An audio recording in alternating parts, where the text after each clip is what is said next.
Olá pessoal, tudo bem? Vamos falar do Bradescão. Sim, eu que estava gravando aqui um vídeo pré-pregão, né? Hoje, dia 9, divulgou o resultado ontem, veio um resultado fraco, né? Veio um resultado ruim e principalmente muito conservador na parte de PDD. Então, de certa maneira, me surpreendeu. Eu vou falar o porquê, mas eu esperei o pregão abrir porque no leilão estava caindo mais 5%, agora cai 10%. Tá? Então, vamos falar sobre o Bradescão pós abertura do seu resultado, né? Divulgou o resultado ontem, dia 8, dia 9, pós-abertura. O papo do vídeo de hoje é isso, mais os fundamentos, tá? Então vamos falar sobre os fundamentos para começar, pessoal. Então, primeiro eu compartilho aqui um artigo da Infomoney, créditos para a equipe da Infomoney, tá? Onde eles falam, olha, o Bradescão teve um lucro recorrente de 5,2 bi, tá? O que representa 22, quase 23% de queda no lucro na base anual. E essa DRE que vocês estão vendo aqui, que eu peguei do site Fundamentei, ela está esmiuçada em trimestres, tá? E aí o contexto que eu coloco para vocês é o seguinte, do terceiro trimestre de 2019 até o terceiro trimestre de 2022, 3 anos aí pré, durante e entre aspas, pós-pandemia, tá? E o resultado do terceiro TRI de 2019, pessoal, foi de 5,8 bilhões. Tá? 5,8 bilhões.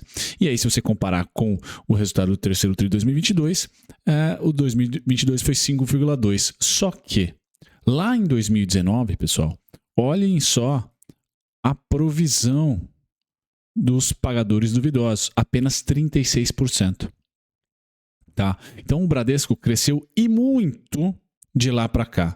Olhem o resultado da intermediação financeira, a evolução de 23 bi, tá, para 46 bi nesse momento.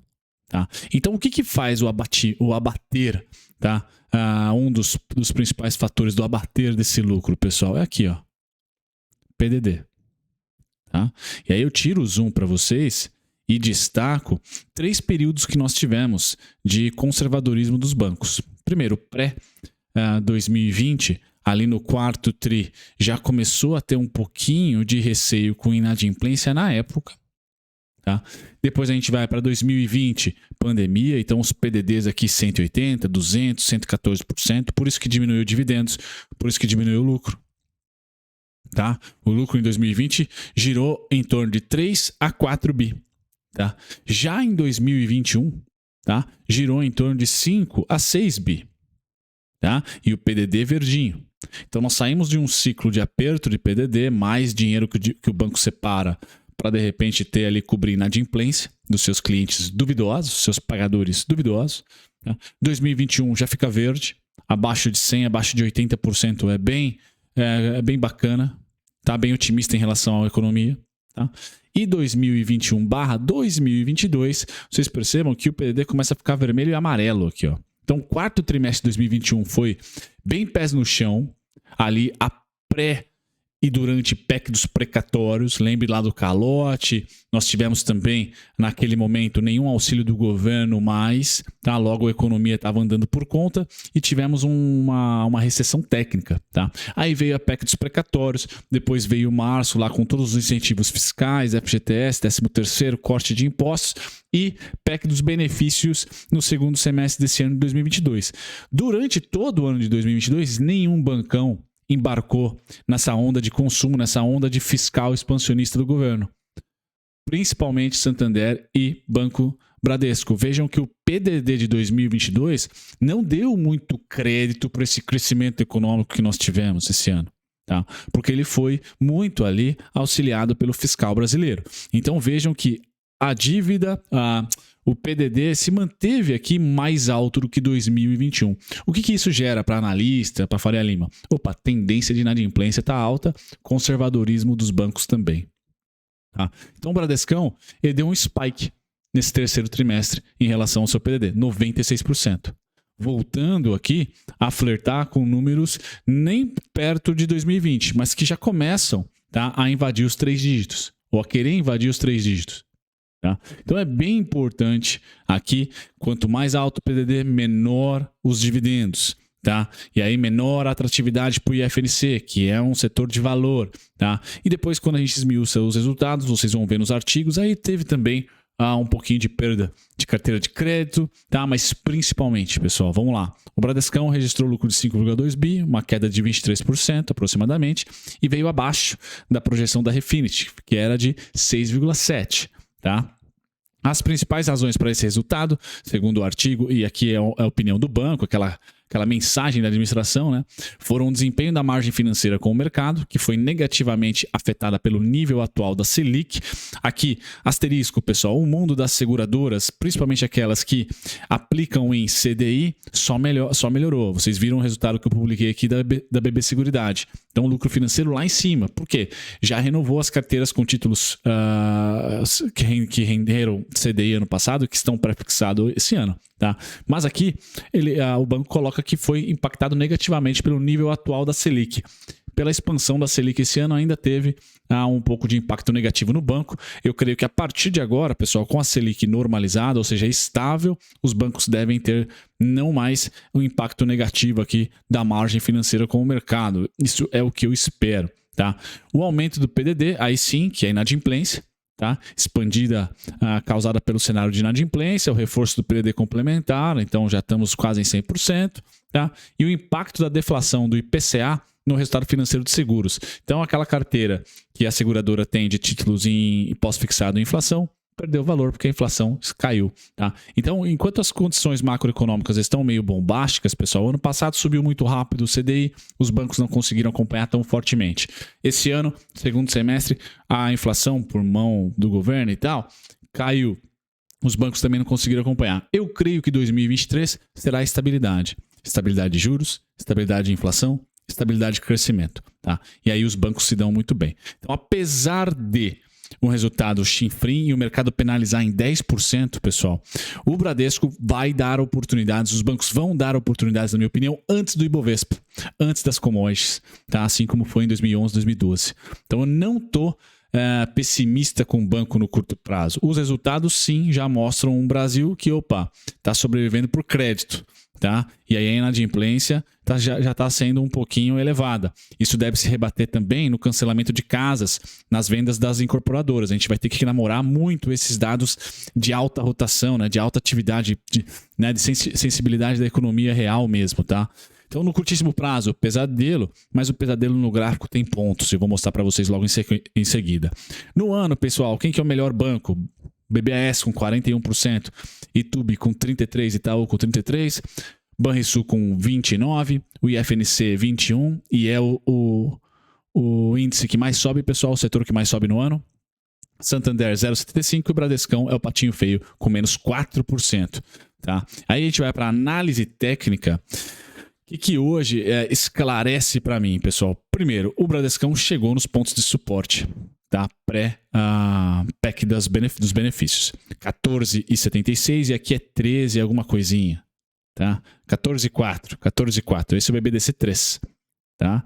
Bom, com esse mau humor, pessoal, o que eu tenho aqui? Tá? Eu abro a janela de uma super linha de queda.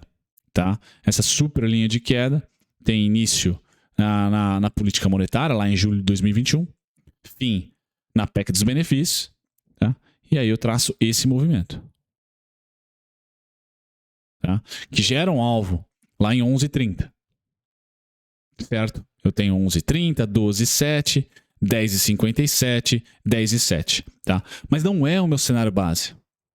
Tá? O meu cenário base é que o mercado assimila essa queda. Tá? Entre 13,43 e 14,4. Qual o problema? Eu já não tenho mais a expectativa da gente retornar aos 17,60, 17,30 esse ano. Minha expectativa é que a gente fique entre o 16,32 e 15,90. Tá? Então, o rally natalino, tá? do Bradesco, no máximo, vem aqui.